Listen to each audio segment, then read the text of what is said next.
Ще започна с едно съобщение. Между вас има хора от гражданско сдружение Дойран, които събират подписи в подкрепа на петиция, изпратена до Европейския парламент, с която искаме преразглеждане на данните, изпратени от нашия Национален статистически институт и българските власти, и според които в България инфлация няма.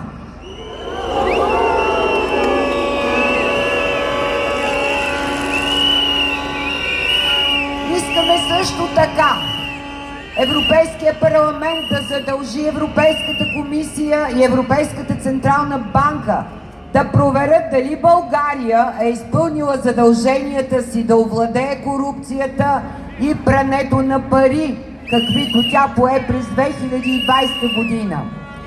Този документ има съществено значение. Не слушайте пропагандата на евроатлантиците. Не слушайте нашите управляващи, защото ви лъжат. Подписвайте! Подписвайте, за да покажем силата на нашата воля и на нашите възможности като народ. И сега се обръщам към вас и ви казвам поклон. Поклон пред всеки от вас, който днес загърби комфорта на домашния си уют, за да дойде тук като българин, единствено като българин.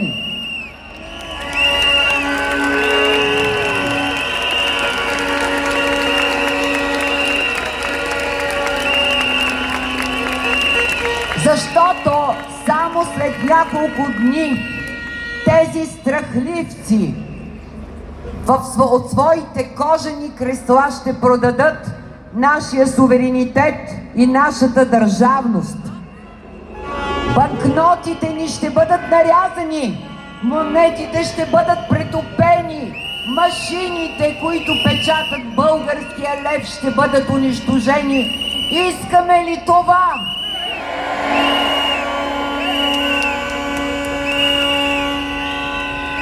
Този протест е исторически, защото ни наблюдават не само тези, които ние не сме избирали, но които днес ни управляват. Наблюдават ни европейските бюрократи, наблюдават ни европейските правителства, европейските народи. И ако малка България възстана днес, това ще има значение за целия Европейски съюз.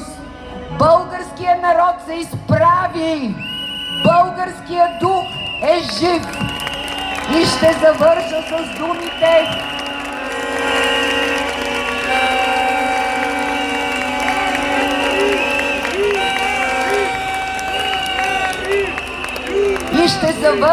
думите: на огнения Гео Милев. И полетяха напред, без ред, неудържими, страхотни, велики, народ, победа!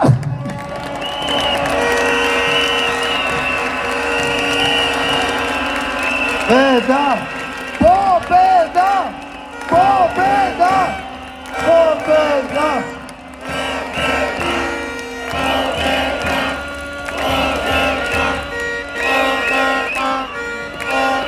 Приятели, както някога е казал Бенковски, в сърцето на тирана аз отворих такава люта рана. Това направихме ние днес и ще продължим и ще го направим в сряда.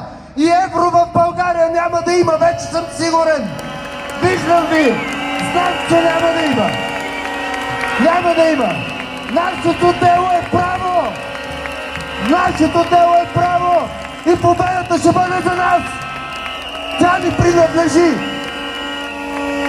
Ще дам думата на Георги Димов, доцент Георги Димов, който също даде много и помогна да успеем да направим това нещо тук, което всички виждаме. Българи! Казвам българи, защото нашата държава, България, е дала много на Европа. И да не се окаже в един момент, че ние българите сме извоювали нова национална победа.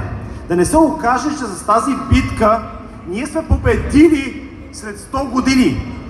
И след 100 години ние сме се наредили до държави, които са силни в Европа, като Унгария.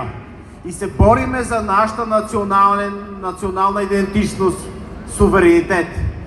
100 години битка. И вие всички, които сте тук, на този площад, се борите за тази битка. Защото ако се наредим до държави като Унгария, ако се преборим за българския лев, ние ще се борим на Балканите за нашия национален суверенитет, за нашата история, за България.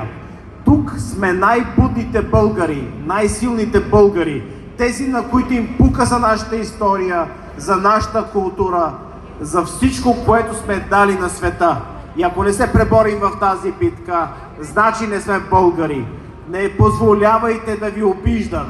Ние сме интелигентните българи. Ние сме силата на България. Никой не може да ни вземе нашия суверенитет. Времето е преломно. Ако позволим да дадат българския лев, ние ще влезем в една борба, в която подкрепяме войната, в която се борим срещу европейската си идентичност, срещу православната цивилизация. И това ще бъде много тежко за нашето бъдеще.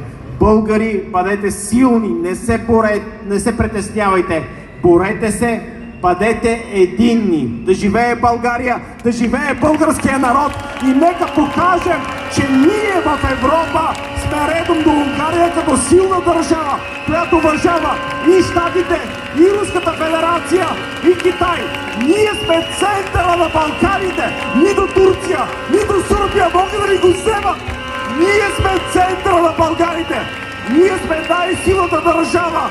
Българи, бъдете сила! Никой не може да ни вземе историята.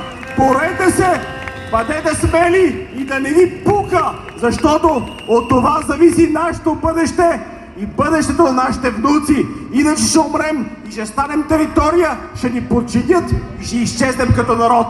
Битката след 100 години е за нашата независимост. Да живее България!